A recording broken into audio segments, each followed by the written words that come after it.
Dobrý den, já vás zdravím u videoprohlídky bytu 2+KK na ulici Matěje Kopeckého 572.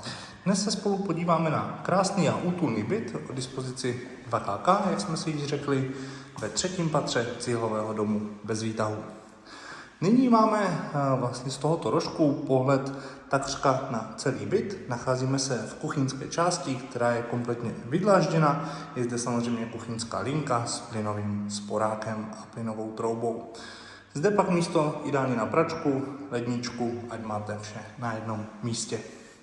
Co se týče obývací části, tak ta se nachází zde. Je zhruba stejně velká jako kuchyňská část, bez problémů zde umístíte menší sedačku, televizi, komodu, případně skříň, cokoliv, co byste mohli potřebovat.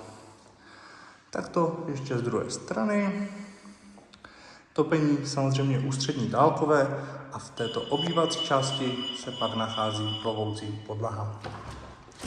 Co se týče oken, všechna okna tohoto bytu jsou do klidného dvorku, kde se nachází dětské hřiště a jedno asfaltové hřiště. Co se týče toho druhého pokoje, respektive zároveň také posledního, opět s plovoucími podlahami stejného dekoru, ideální samozřejmě jako ložnice se zásuvkami po krajích a s průchodem do obývacího pokoje. Nyní se podíváme na poslední část tohoto bytu, a sice na koupelnu, která je spojena s toaletou.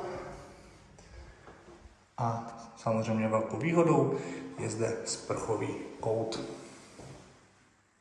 Toaleta se nachází pak za rohem. Toto byl byt o dispozici 2KK na Matěje Kopeckého 572 a já si s vámi budu těšit na společnou prohlídku.